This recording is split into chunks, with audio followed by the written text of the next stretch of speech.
कंग दे रंग।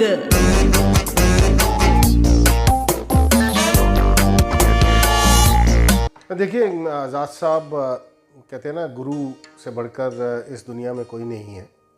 गुरु गोविंद दोहे काके लागो पाओ, वो तो सारी वो दोहा सभी ने सुना है कि गुरु से मतलब बढ़कर कोई इस दुनिया में नहीं है। इवन माँ बाप से ऊपर गुरु का दर्जा आता है। और मैं सिर्फ 9 साल का था जब मेरे फादर साहब मुझे आज़ाद साहब के घर लेके गए, वहाँ आज़ाद साहब को सौंपा और आज़ाद साहब ही मुझे अपने स्कूटर पे बिठा कर लेके जाते थे, क्योंकि उनका घर और मेरा घर बिल्कुल आसपास था, आमने सामने, लिटरली 5 मिनट का वॉक था। तो हमारे गुरु थे और हमारे बेहतरीन इंसान थे, और अगर मैं उनकी जितनी भी तारीफ़ करूँ कम। अगर आज हम जो भी हैं उनकी बदौलत है, उनके सलाह पर, उनके निर्देश पर, उनकी कोचिंग पर। इसके चलते ये मैंने कि काफ़ी खिलाड़ी हैं जो उनके वहाँ से उभर कर आए। He was a hard task master. आसानी से हम सब उनसे थोड़ा घबराते थे, because he was a tough task master. पर मेरे को मालूम था कि ये देश प्रेम आज़ाद जी हैं, कोच हैं। बट ज़्यादा मुलाकात मेरी तब हुई जब उनका कपिल के देव के जब साथ उनका एक कहते हैं ना कि उनके कोच बने, उनका नाम आया, तब मुझे उनके बारे में काफ़ी कुछ पता लगा। He was very humble man, soft spoken and very jolly type of person, you know. मैं पंजाब के लिए खेल रहा था और वो हमारी पंजाब टीम के साथ जुड़े हुए थे। मुझे याद है मतलब वो जो छोटे छोटे टिप्स देते थे, जब आप नेट में हम बैटिंग करके बाहर आते थे तो अब एक अलग से हमें ले जाते थे और ये बताते थे कि ये आप गलती कर रहे हैं, ये थोड़ा सा आपका फुटवर्क में कमी है। और केवल मुझे नहीं, मतलब जितने भी पंजाब के और भी बेहतरीन बल्लेबाज रहे हैं, उस समय के एरा के बल्लेबाज हैं, और हम उनकी बात को बहुत गौर से सुनते थे, क्योंकि उनके हर चीज़ में जो उनके जो गुण थे, जो उनके पास एक क्रिकेट की नॉलेज थी, वो अलग प्रकार की थी। 8वें दशक की शुरुआत में चंडीगढ़ के सेक्टर 16 स्थित क्रिकेट स्टेडियम में भारत की ओर से अंतरराष्ट्रीय क्रिकेट खेलने वाले कई सितारों को तराशा जा रहा था। द्रोणाचार्य अवार्ड से सम्मानित क्रिकेट कोच देश प्रेम आजाद ने कपिल देव, अशोक मल्होत्रा, चेतन शर्मा, योगराज सिंह की प्रतिभा को अपनी पारखी नजरों से पहचाना और तराश कर हीरे बना दिया। ये देश प्रेम आजाद की कर्मठ और अनुशासित ट्रेनिंग ही थी कि चंडीगढ़ जैसे छोटे से शहर से विश्व कप विजेता टीम के कप्तान कपिल देव को सदी का महान खिलाड़ी बनने में मदद की। देश प्रेम आजाद साहब की लगन और मेहनत को उस समय सम्मान मिला जब अप्रैल 1988 में राष्ट्रपति श्री आर वेंकट रमण ने उन्हें देश के पहले द्रोणाचार्य पुरस्कार से सम्मानित किया। कंग दे रंग के प्रतिनिधि कुलविंदर सिंह कंग ने देश प्रेम आजाद साहब के छोटे बेटे मोनिश डीपी आजाद से द्रोणाचार्य कोच देश प्रेम आजाद के बारे में बातचीत की। मोनिश, कंग दे रंग में आपका बहुत बहुत स्वागत है। बहुत बहुत धन्यवाद जी आपका, आपने मौका दिया आपसे बात करने का। आजाद साहब, एक बात बताइए कि आपके घर में जब आपने आंखें खोली तो पापा जी थे, तो क्रिकेट का ही माहौल था, आपको कैसा माहौल मिला जब आपने होश संभाला? देखिए कंग साहब, हमारे घर में स्वाय क्रिकेट के और कोई बात होती ही नहीं जी थी। जी। तो शायद जैसे जैसे मैं बड़ा होता गया 3, 4, 5 से, तो पहले गली में खेलते थे, तो जैसे ही 7-8 साल का हुआ तो डैडी के साथ ग्राउंड जाना शुरू कर दिया। 1978 के करीब आई थी। वो गली कौन से सेक्टर की? सेक्टर 35 में जी हमारा घर होता था, तो 1608 नंबर घर, उसके सामने काफ़ी जगह होती थी। We used to play over there. बचपन में तो ऐसे खेलते हैं, सचिन भी ऐसे खेलते, सभी ऐसे खेलते। वो बिल्कुल गली के बच्चे गली क्रिकेट। जी जी जी, गली क्रिकेट। तो आपने किस उम्र से क्रिकेट मैदान पे जाना शुरू कर दिया? 8 साल की उम्र से जी, 1978 बिल्कुल। तो क्या उस वक्त दूसरे क्रिकेट खिलाड़ी जो कि अंतर्राष्ट्रीय स्तर पर खेले, वो पापा जी से ट्रेनिंग ले रहे थे? 100%। 71 में कपिल पाजी, योग पाजी, अशोक मल्होत्रा जी, ये सब 71 में उनके बैच में थे जी। बाद में चेतन शर्मा जी और मेरे बड़े भाई देवर क्लास फेलोज, सेक्टर 35 के स्कूल में इकट्ठे पढ़ते थे, वो 76-75 में जाना शुरू हो गए थे। तो 78 वाज इवेंचुअली ईयर जब कपिल पाजी ने इंडिया की तरफ से खेलना शुरू किया था। जी जी जी। तो ऑलरेडी वो इंडिया खेल रहे थे जब हम गए, 2-3 महीने हो गए थे उनको। अच्छा, अपने फादर साहब के बारे में बताइए। सुना कि वो बहुत सख्त थे ट्रेनिंग के मामले में, कोचिंग के मामले में। देखिए, वो डिसिप्लिन के बहुत पक्के थे, अपने असूलों के बहुत पक्के थे। उनको मानना था कि जो डिसिप्लिन में रह के काम नहीं कर सकता वो खिलाड़ी आगे नहीं जा सकता। सो ही अगर उन्होंने 3 बजे का टाइम दिया तो वो 2:59 पे खुद स्टेडियम होते थे, और ये नहीं कि वो 3:15 पहुंच रहे हैं। ये बात है सेक्टर 16 के स्टेडियम? सेक्टर 16 क्रिकेट स्टेडियम में ही वो कोचिंग 1964 से 1998 तक 34 साल। कपिल देव से जो इनके शरण में आए डीपी आजाद साहब के, वो कैसे आना हुआ? क्या उन्होंने ढूंढा या इन्होंने उनकी पार की नजरों ने ढूंढा? देखिए, जितना हिस्ट्री गवाह है, क्योंकि हम तो तब बच्चे थे, जो कपिल पाजी की किताबें बोलती हैं या मैगजीन्स बोलते हैं कि कपिल देव जी खुद ही सेक्टर 16 स्टेडियम में रहते थे, और सेक्टर 16 स्टेडियम, जो सेक्टर 16 शहर में सेक्टर में रहते थे, और सेक्टर 16 स्टेडियम भी वही था, रोड क्रॉस करके पास में तो थे। वो रोज आते जाते देखते थे, और क्रिकेट का उनको इंटरेस्ट था। ओके। तो डीएवी स्कूल में वो खेलते ही थे, फास्ट बॉलिंग का शौक था, तो उनको पता लगा भी वहाँ बड़ी अच्छी कोचिंग होती है। Then he came and rest is history. तो फिर क्या पापा जी की शरण में आए, उन्होंने बातचीत की उनसे भी? मैं आपसे जी, जो जितना मुझे किताबों से पता मालूम है, उनके भाई लेके आए उनको, और उन्होंने, डैडी ने फिर उनको कहा कि अब इसकी ट्रेनिंग इस हिसाब से तय होगी, यू नो, कि मेरे उसमें कोई वो दखल अंदाजी नहीं होगी, और बाकी जो कहते हैं उनका अपना टैलेंट था, निखारा डैडी ने, बाकी सारी दुनिया जानती है कि उन्होंने क्या नहीं किया। तो इंटरनेशनल क्रिकेटर वो पहले थे इनकी ट्रेनिंग में? बिल्कुल, 1978 में मिस्टर कपिल देव सबसे पहले ट्रेनिंग थे उनकी। फिर 1980 में योगराज सिंह, 1982 में अशोक मल्होत्रा, 1983 में चेतन शर्मा, देन आगे आगे आगे जैसे वो पेस बॉलर्स अकेडमी के बीसीसीआई के हेड बने तो हरभजन सिंह, टी कुमारन, वेणुगोपाल राव, और more than 300 Ranji trophy player उनके हाथ से निकले।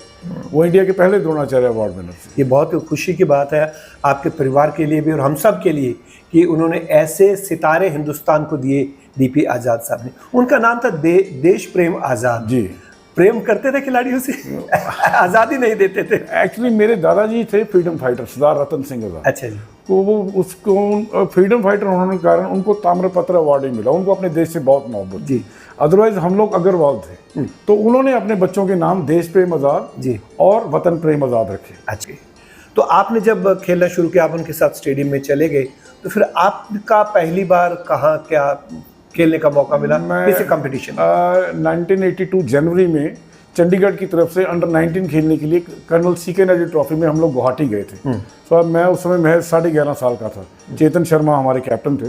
खेला तो नहीं था मैं, लेकिन मेरे लिए बहुत बड़ी बात थी कि मैं उनके साथ ट्रैवल कर रहा हूँ, खेल रहा हूँ। ऐसे करते करते जर्नी आगे बढ़ती गई। चेतन शर्मा के बारे में आप क्या कहेंगे? वो देश प्रेम आजाद साहब के हाथों से घड़े गए हैं, वो कैसे थे डिसिप्लिन में या ट्रेनिंग लेने में? वो एक इतना दिलेर प्लेयर मैंने अपनी लाइफ में नहीं देखा। वो जब बॉल डालते थे अपनी पूरी उससे, बड़े बड़े बैट्समैन उनसे काम थे। ही वाज मैं क्या बोलूँ उनको कि one of the finest fast bowlers India has ever produced. तो मुझे तो ये भी पता लगा कि वो आपके पड़ोस में रहते थे और अक्सर खाने के लिए भी घर आ जाए। वो हमारे एक तरह बड़े भाई की तरह है। वो हमारे घर पे काफ़ी रहते थे। उन्होंने एक इंटरव्यू में मेरे को बताया था। जी जी जी, वो बिल्कुल मेरे पिताजी के वो बहुत बहुत बहुत करीबी थे वो। लेकिन हमारे माता जी के साथ भी उनका बहुत प्यार था। जी। देश प्रेम आजाद साहब की गुरु शिष्य परंपरा के बारे में बताते हुए भारत के पूर्व तेज गेंदबाज चेतन शर्मा। तो आज़ाद साहब ने जो चीज़ें हमें सिखाई वो तो दुनिया के सामने आई कि जो हमने देश के लिए 11 साल देश के लिए खेले और कितने सालों से हम क्रिकेट के साथ जुड़े हैं। लेकिन सबसे इम्पॉर्टेंट बात है ना कि कहते हैं ना कि गुरु आपको क्रिकेट ही नहीं अकेला सिखाता, गुरु आपको ज़िंदगी में आगे ज़िंदगी सिखाता है। और ज़िंदगी सबसे इम्पॉर्टेंट उनके लिए क्या था? डिसिप्लिन। कि अगर डिसिप्लिन है ज़िंदगी में, आप क्रिकेट खेलो ना खेलो, देश के लिए खेलो ना खेलो, लेकिन ज़िंदगी अगर आपकी चलेगी, अगर आप सारी तह उम्र अगर आप डिसिप्लिन रहोगे तो आप कहीं भी मार नहीं खाओगे। अरे मैं तो बहुत छोटी चीज़ हूँ। कपिल पाजी को मैंने 5-5 दिन सीढ़ियों पर बैठे देखा है। क्योंकि अगर आप लेट आ गए, डिसिप्लिन जो चीज़ है, लेट आए तो एक आधी बार तो आपको वार्निंग मिल जाए। अगर कहीं दूसरी बार आ गए तो मैं कल 3 दिन स्टेडियम से बाहर कोई क्रिकेट नहीं, आपको आना रोज़ था लेकिन सीढ़ियों पे बैठना था। फिर अगर वो गलती से साल में तीसरी बार हो गया तो फिर 6 दिन। तो मैंने कपिल पाजी को भी देखा बाहर बैठे। हम तो बहुत ज़बरदस्त बदमाश थे, तो हमें तो सज़ाएँ मिलती थी। सुबह 5-5:30 बजे स्टेडियम पहुँचो, अपनी पूरी एक्सरसाइज करो, साइकिल उठाओ, स्कूल जाओ, स्कूल से सीधा आप स्टेडियम में आओ। स्कूल ड्रेस में सामान समून हम अपने साथ रखते थे। खाना आज़ाद साहब के घर से चलता था हमारा। मतलब मैं चंडीगढ़ में आपको बताऊँ 11 साल की उम्र के बाद, जब तक मैं इंडिया नहीं खेला, मतलब 70% मैं आज़ाद साहब के घर खाता था। आंटी के हाथ की रोटियां मैंने खाई। लक्की बॉबी, उनके 2 बेटे थे, लक्की जो संजीव अग्रवाल आजकल असिस्टेंट डिप्टी कमिश्नर कस्टम्स हैं, वो मेरे हम उम्र थे, और मनीष अग्रवाल जो हम बॉबी कहते हैं जिसको, वो मेरे से छोटे थे। जब जावेद मियाँदाद का छक्का पड़ा मुझे, उन्होंने मुझे 15 दिन नज़रबंद रखा। वो ना कोई मेरे से मिल सकता था, ना मेरे से कोई बात कर सकता था, अलग नेट लगते थे। तो कोच मतलब एक कोच नहीं होता। कोच आपकी ज़िंदगी का इतना बड़ा पहलू है। अगर कहते हैं ना, अच्छा कोच अगर आपको ज़िंदगी में मिल जाए तो ज़िंदगी आपकी संवर जाती है, जैसे मेरी है। आज़ाद साहब के लिए कोई ऐसा लफ्ज़ नहीं बना है कि धन्यवाद या हाथ नमन तो बहुत छोटी चीज़ है उनके लिए। तो वो तो मैं कहूँगा कि हमारी जान उनके ऊपर न्यौछावर है। जो उन्होंने हमको दे गए वो हम तहे दिल से, मतलब कभी मतलब सारा दिन भी लगे रहें, सारी उम्र भी अगर करते रहें तो हम वो पूरा नहीं कर सकते।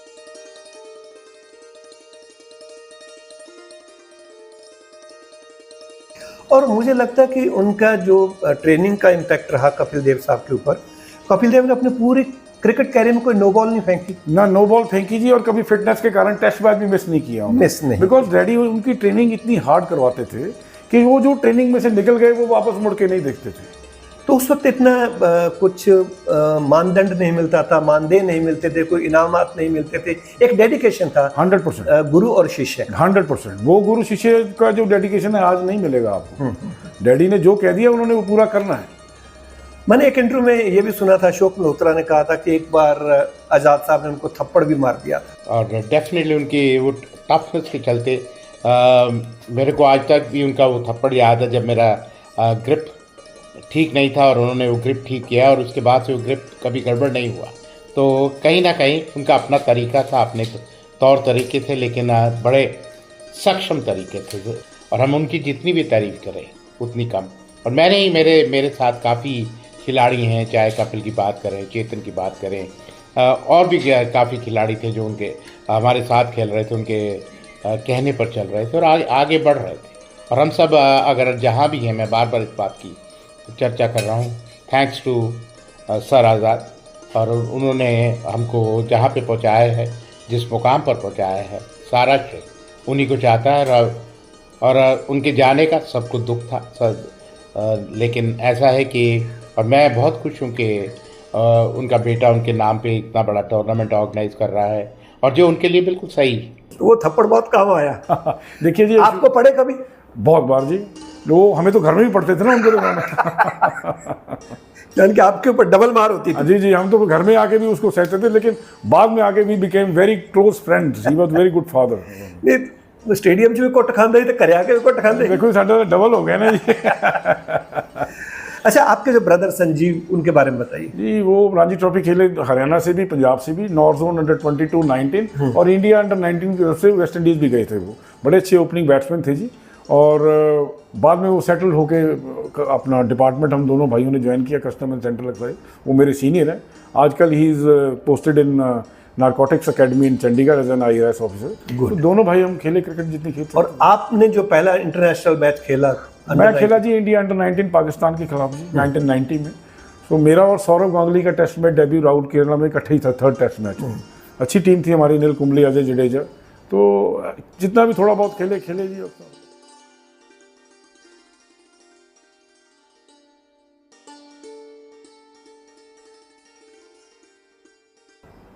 मोनिश, क्या आपको लगता है कि जिस एक सम्मान के हकदार थे DP आज़ाद साहब, क्या सरकार की तरफ से, समाज की तरफ से वो मान सम्मान उनको मिला? देखिए जी, BCCI की तरफ से जो हमें नाराज़गी है वो ये है कि जितना उन्होंने इंडियन क्रिकेट के लिए एज अ कोच दिया, तो कम से कम जो best coach of the year का कोई अवार्ड देते हैं किसी को, तो वो मेरे फादर के नाम पे होना चाहिए। या कोई नेशनल पेस बॉलिंग एकेडमी आती है तो वो DP आज़ाद एकेडमी के नाम से होनी चाहिए। जहाँ तक कि गवर्नमेंट ऑफ इंडिया का सवाल है, बहुत धन्यवाद है उनका कि he was the first Dronacharya award winner. But अभी भी मुझे लगता है कि जो पद्मश्री अवार्ड है, आज भी उनको मिलना चाहिए, जो कि उनका 2 बार नाम या 1 बार क्लियर हो गया था, लेकिन लास्ट मोमेंट पे उनका नाम कट गया। लेकिन उनकी कंट्रीब्यूशन जो है गवर्नमेंट ऑफ इंडिया देखते हुए, he must get Padmashri award even now. और आपके बच्चे भी मैंने सुना है कि ये खेलते हैं। जी, मेरा बेटा करण तो अंडर 19, 22 और कटोच शील्ड वगैरह पंजाब की तरफ से काफ़ी खेला है। टीम में नहीं आया अनफॉर्चुनेटली, लेकिन बॉलिंग और बैटिंग ऑलराउंडर अच्छा था। मोहाली की तरफ से जब वो खेलता था तो शुभमन गिल के साथ ओपन किया करता था। लेकिन जो फिर वही डेस्टिनी आती है जी, तो आजकल वो हमारा ये बिजनेस है डीपी आजाद स्पोर्ट्स, हमने अपना डैडी के नाम का ब्रांड बनाया है, तो ये देखता है और हमारा क्लब है उसका वो कैप्टन है। अच्छा मोनीश जी, एक बात बताइए, आपके फादर साहब ने इतने लोगों को ट्रेनिंग तो दी, कोच रहे, बहुत ही नामी कोच रहे, लेकिन वो क्या खुद भी क्रिकेट खेलते रहे थे?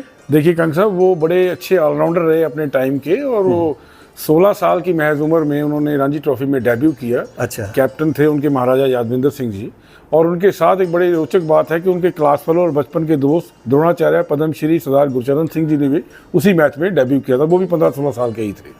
अच्छा, और बड़े से ऑलराउंडर थे अपने टाइम के दोनों ही। अच्छा, अब मैंने सुना है कि क्रिकेट उनका पहला प्यार था, लेकिन एक दूसरा प्यार भी था, वो था गोल्फ। उसके बारे में कुछ बताएं। जी, डेफिनेटली गोल्फ उनका दूसरा प्यार था।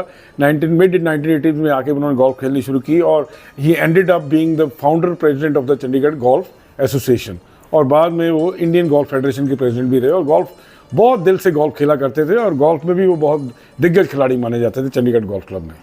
क्या यही कारण है कि कपिल देव ने भी बाद में गोल्फ खेलना शुरू किया? देखिए, वो कहते थे कि जो क्रिकेट के साथ ही गोल्फ खेली जाती है, मतलब एक जैसी गेम्स है, फर्क सिर्फ यही है क्रिकेट में मूविंग बॉल होती है, गोल्फ में स्टिल बॉल होती है, but you have to play against you. Kapil ji तो बहुत महान खिलाड़ी हैं गोल्फ में, उनका क्या मुकाबला जी।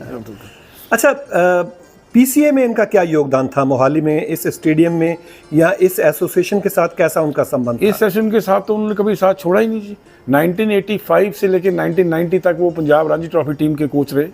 उसके बाद में वो जैसे पेस बॉलिंग एकेडमी के डायरेक्टर बन गए 94 से 8 में, फिर बीच में उनका नाता टूट गया था। रिटायरमेंट के बाद से लेके एंड तक वो as a selector, as a director coaching, as a member technical committee, हर पोजीशन में वो पीसीए के साथ जुड़े रहे। अच्छा, पीसीए के साथ तो जुड़े रहे, तो क्या कभी बीसीसीआई के साथ जुड़ने का उनको मौका मिला? जी बिल्कुल मिला। 2005 से 7 तक वो मेंबर टेक्निकल कमेटी रहे, जिसके कि चेयरमैन थे महान सुनील गावस्कर जी, और प्रेसिडेंट थे उस समय शरद पवार जी। तो 2 साल उन्होंने अच्छे सुझाव दिए, और उनके सुझाव से नेशनल क्रिकेट एकेडमी और दूसरी जगहों में काफ़ी बदलाव किए उन्होंने। तो कोई और ऐसी रोचक बात अगर आपको याद हो तो आप याद जरूर कीजिएगा। उससे पहले एक और सवाल जी। आपके परिवार में सब लोग क्रिकेट खेलते थे, कोई कोचिंग देते थे, कोई खेलते थे, आप, आपके बड़े ब्रदर, आपके बच्चे भी, तो क्या आपके जो माता जी थे वो क्रिकेट का माहौल देख के घर पे बोर नहीं हो जाते कि जाओ बाहर जाके खेलो? हर बड़े थे क्रिकेट दिया गला कर। मैं देखिए जी, सारे डैडी को याद करते हैं एज अ देश प्रेम आजाद, लेकिन मेरी माता जी मिसेस सुरेंद्र राज जी की कंट्रीब्यूशन उनसे कम नहीं थी। उन्होंने हर समय हमारी क्रिकेट को, हमारी हर चीज़ को सहा, और हमारे जो दोस्त स्टेडियम से घर आते थे, चेतन शर्मा जी, राजेश पुरी और बहुत लोग दोस्त हमारे, अजय बैनर्जी, विवेक अत्री, वो लोग, हम कहते थे कि it is a mini stadium after the dark. इनका घर हाउस नंबर 19 सेक्टर 22। मेरी मम्मी पराठे बनाते कभी थकी नहीं जी, उनके माथे पे हमेशा खुशी ही स्माइल ही रहती थी। पुरानिया मामा नु तां पराठे खुआ के स्वाद ही बड़ा आंदा है, नाल चिट्टा मक्खन भी दिंदे सी। हाँ जी, हाँ जी। 1983 विश्व कप विजेता भारतीय टीम के सदस्य मदन लाल का कहना है, पर अच्छा कोच वही होता है जो आपको डांटे, गलती करते पकड़े, आपको सिखाया भी आपने ये गलती की है, तो ये अच्छी है। आजकल डिफरेंट है, आजकल कोई डांट सहता नहीं है, हम तो डांट सहने वाले लोग थे। अच्छा पाजी, जब आप वर्ल्ड कप जीत कर आए थे, कपिल पाजी कैप्टन थे, आपके वजह से भी भारत का फाइनल में जो विकेट मिला, जी जी जी, तो जब आप मिले होंगे आज़ाद साहब को सब लोग, तो क्या प्रतिक्रिया थी उनकी वर्ल्ड कप के बारे में? नहीं, बड़े खुश थे, बहुत खुश थे। देखिए, एक तो उनका जो कहते हैं ना कि स्टूडेंट कह लो, चेला कह लो पंजाबी में, या वो उनको उनके को इतनी खुशी थी, क्योंकि देखिए एक उस्ताद जो होता है, उसका चेला अगर अच्छी क्रिकेट खेलता है और वर्ल्ड कप जिता के लाता है, उससे बढ़ के तो कोई खुशी नहीं है उसके लिए। पूर्व टेस्ट क्रिकेटर विजय मेहरा के सुपुत्र रणजी खिलाड़ी अजय मेहरा के पास भी आजाद साहब के बारे में बहुत सी यादें हैं। मेरे फादर साहब जो कि इंडिया के लिए खेले हैं, उनके साथ भी आज़ाद सर खेले हैं, उनके साथ उनकी काफ़ी यादें हैं। वो जो उनका अनुभव था वो अलग प्रकार का था, तो उनसे काफ़ी कुछ सीखने को मिलता था। देखिए हम कभी भी, हमें कभी हिचक नहीं होती थी उनके पास जाने की, क्योंकि बहुत ही प्यार से, बहुत ही प्रेम के साथ वो चीज़ें बताते थे और ये उनकी खासियत थी। तो उनके जो अल्फाज थे, जो उनका बात करने का तरीका था, बहुत अच्छा था।